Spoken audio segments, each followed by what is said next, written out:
ഉണ്ടാക്കാൻ ആരെ കൊണ്ടും പറ്റും. കഴിക്കുന്നവരെ മനസ്സ് നിറയണം. ഇന്നത്തെ പരിപാടി നല്ലൊരു ബിരിയാണി ഉണ്ടാക്കാം, റാവുത്തർ ബിരിയാണി. അതിനായിട്ട് കുറച്ച് ഒരു 100 ml റിഫൈൻഡ് ഓയിൽ, പിന്നെ ഗീ ഇല്ല, അതിന് പകരം ഞാനൊരു 3 ബട്ടർ ചിപ്പ്ലെറ്റ്, പിന്നെ കുറച്ച് വോൾ ഗരം മസാല, ഒരു 4 to 5 ഗ്രാം, അതുപോലെ തന്നെ 2 ഒനിയൻ സ്ലൈസ് ചെയ്ത് ഇട്ട് ആവശ്യത്തിന് ഉപ്പിട്ട് നല്ലപോലെ വഴറ്റുക. നല്ല ഗോൾഡൻ കളറാകുന്ന സമയത്ത് ഇതിലോട്ടൊരു 2 പച്ചമുളക്, കൂടുതലിട്ടിട്ട് 2 പച്ചമുളക്, അതുപോലെ തന്നെ 3 table spoon ginger garlic paste. അതിനുശേഷം ബിരിയാണി മസാല 1 ടീസ്പൂൺ ബിരിയാണി മസാല, 1/4 ടീസ്പൂൺ മഞ്ഞൾപ്പൊടി, 1 table spoon Kashmiri chilli powder. ഇത് മാത്രം മസാലയായിട്ട് ഉപയോഗിച്ചിട്ടുള്ളൂ. നല്ലപോലെ വഴറ്റിന് ശേഷം ഒരു തക്കാളി, ഇപ്പോൾ നല്ല ചുവന്ന തക്കാളി പേസ്റ്റ് അരച്ച് ചേർക്കുക. അതിന് ശേഷം 3 ടേബിൾ സ്പൂൺ തൈര് ഇട്ട് നല്ലപോലെ വഴറ്റുക.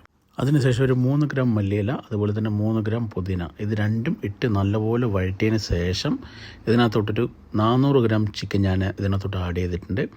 ആ ചിക്കൻ ഇതിനകത്തോട്ടിട്ട് നല്ലപോലെ വഴറ്റുക. നല്ലപോലെ വഴറ്റിയതിന് ശേഷം ഇതുപോലെ എണ്ണ സെപ്പറേറ്റ് ഇങ്ങനെ തെളിഞ്ഞ് വരുന്നതിന് വരെ വഴറ്റിയതിന് ശേഷം ഇതിനകത്തോട്ട് ഞാൻ കറക്റ്റ് 2 ഗ്ലാസ് വെള്ളം ആഡ് ചെയ്യുന്നുണ്ട്. ഞാൻ കറക്റ്റ് 2 ഗ്ലാസ് അരിയാണ് എടുത്തിട്ടുള്ളത്. അപ്പോൾ അത് കാരണം കൊണ്ട് 2 ഗ്ലാസ് കറക്റ്റ് വെള്ളം ഒഴിക്കുന്നുണ്ട്.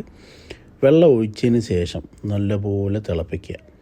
നല്ലപോലെ തിളച്ചതിന് ശേഷം ഇതിനകത്തോട്ട് കുറച്ച് ലെമൺ, അതായത് ഒരു 1/2 ലെമൺ ഇതിനകത്തോട്ട് ആഡ് ചെയ്യുക. അതിന് മുന്നേ റൈസ് ആഡ് ചെയ്യുക. റൈസ് ആഡ് ചെയ്തതിന് ശേഷം ലെമൺ ആഡ് ചെയ്യുക. അപ്പോൾ റൈസ് കഴുകി വൃത്തിയാക്കിയതിന് ശേഷം rice correct 2 glass rice add ചെയ്തതിന് ശേഷം ലെമൺ ആഡ് ചെയ്ത് നല്ലപോലെ തിളപ്പിച്ച് വെള്ളം ഒപ്പത്തിന് പോകുന്ന സമയത്ത് കുറച്ച് മിനിറ്റ് കുറച്ച് കുറണ്ടിട്ട് ദം ചെയ്യുക.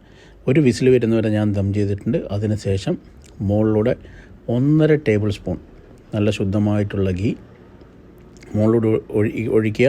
അതിന് ശേഷം 1/2 ഒനിയൻ, ഫ്രൈ ചെയ്തിട്ടുള്ള ഒനിയൻ ഇടുക. അതിനുശേഷം നല്ലപോലെ മിക്സ് ചെയ്യുക. വേറെ ഒരു എസൻസോ മസാല ഒന്നും ചേർത്തിട്ടില്ല.